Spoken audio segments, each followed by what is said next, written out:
Hello, welcome back to On Track TV, and today we're going to be doing one of the most exciting lessons yet. I'm going to be talking about organic Instagram growth. Yes, you heard it here first, organic Instagram growth.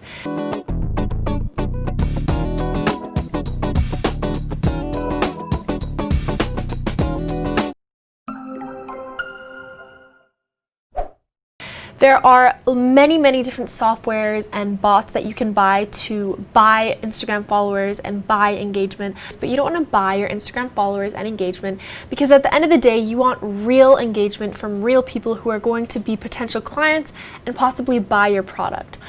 If you have a bunch of fake followers, then you're really just putting time and effort into posting things for fake people that aren't looking at your posts. So it's better to have real followers rather than fake, is what I believe. And the other thing is, if you pay a bunch of money to have some bots and create a huge following, you have to consistently pay a monthly fee and keep up with that. And the day that you decide it's too expensive or you're not interested anymore, all of those followers will be removed, and it's very obvious to your real followers that you had then bought your account.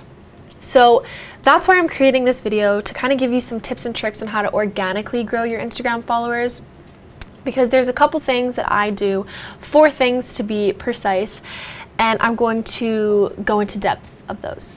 All right, so I have my iPhone here, and I'm going to share my screen with you so you can see what I'm looking at. Here we are. So as you can see, I have our On Track TV Learning Instagram, and I've had this account for about a week, and I'm already at 115 followers.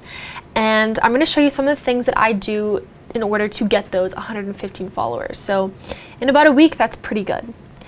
So the first thing that I would like to do is how to capitalize in the name section of your bio. So when you hit on edit profile here, you have the option in your name area to add in a name for yourself. And what I recommend you do is think about the main parts of your business and what they are and what people are going to search in order to find you. So I have here On Track Learning. So what this does is, if you go into my search results over here and you search up learning, lots of things are going to come up, but one of the things that comes up is On Track TV Learning, because people aren't necessarily going to know to search up On Track if they don't know of us already. So by putting in learning into that search name, it makes you a stronger SEO, which is search engine optimization. All right, so that's the first thing that I like to do, capitalize in the name section in your bio. The second thing that I recommend you do is captions. You need to make them in-depth and relatable. It's really easy to add in a random song lyric or a quote that you like, or quickly type something up that is sometimes irrelevant to what you have posted. And I really urge you not to do this, because this does not push for real engagement. When you are in your captions, in past videos, I've told you in captions to ask questions, because this will allow for a prompt for people to comment or also DM you. But to take it an even step further than this, I would urge you to reflect on personal events and relate things to very personal things. Very lengthy captions that sometimes reflect on very personal topics or stories. And what you can kind of relate this to is having a microblog. So creating microblog captions. I know it's a mouthful, but creating these is going to allow a couple people to resonate with what you're specifically talking about. For instance, with On Track TV Learning, sometimes I would make a post and the caption would be all about my personal struggles with learning Photoshop and things that I really don't like about Photoshop and I've struggled with, or things that I really love and are doing really good with now. And when I talk about something really personal like that, people in the comments are usually very much more easygoing and more likely to engage with me. Maybe send me a personal DM like, hey, I totally relate to what you're talking about. I want to share my experience with you as well. And what you're doing is you're cultivating real relationships. And once again, this is going to be organic. Step number 3 is going to be know, like, trust. So with every single thing that you post, you want it to show people who you are so that they know you. Make it something that your followers want to see so that they like it. And something that is very professional looking and relatable so that they can trust you. That's the level you want to be on with each of your clients. You want them to know, like, and trust you. And that's why you want to have real followers, where you actively engaging with them and creating that know, like, trust bond.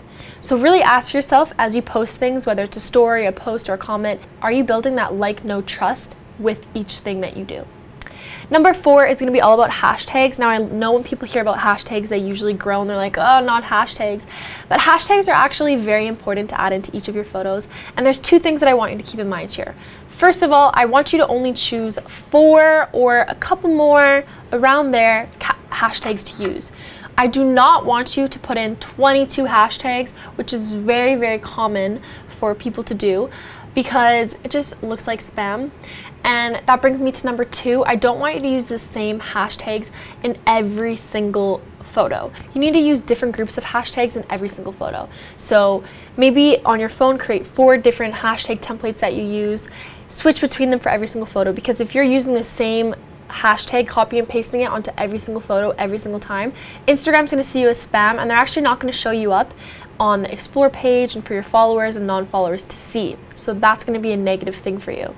And I guess there's a third thing to consider about hashtags, a little bonus, is I want you to choose very specific hashtags. If you are posting about makeup, I don't want you to hashtag makeup. I want you to hashtag the brand, the time of day, the type of makeup. I want you to be very specific. Perhaps red lipstick, something very, very specific, because the more broad your hashtag is, the more broad of a group it's going to be, and the less likely someone is going to be interested in that photo.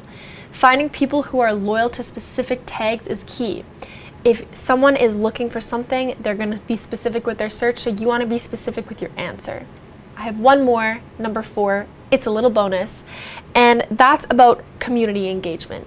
And when you talk about community engagement, people always just buy bots and buy different softwares and apps that can do natural engagement for you, where they like 100 photos at a time or they comment on 100 people's posts. But it's kind of awkward when people then reply back to those comments and DMs. They're like, hey, thank you so much for your engagement. And you're like, I don't remember commenting on your page. It's kind of awkward when that happens. And once again, it's not that genuine cultivation that we're talking about. So what I recommend you do is to actively have your own engagement. And what I do to do that is I look for tags that relate to me and my brand, and I search them up. So for example, online learning might be a great tag that I like. 500,000 posts, I go to tags, click on the post, and follow that. And then what that does is when I'm on my news feed and I'm scrolling through it, a post with that tag is going to naturally show up, so that I'm then able to like it and comment on it, whatever it is that you want to comment, and it's then creating some community engagement for you naturally. It does all the work for you. So I'm already scrolling on my news feed, I'm already seeing all these posts that are related to me are going to show up, and it's kind of going to help me find more profiles that are relatable to me. So that is everything for my 4 steps to natural organic growth on Instagram. Thank you so much for tuning in today, and I will see you in the next video.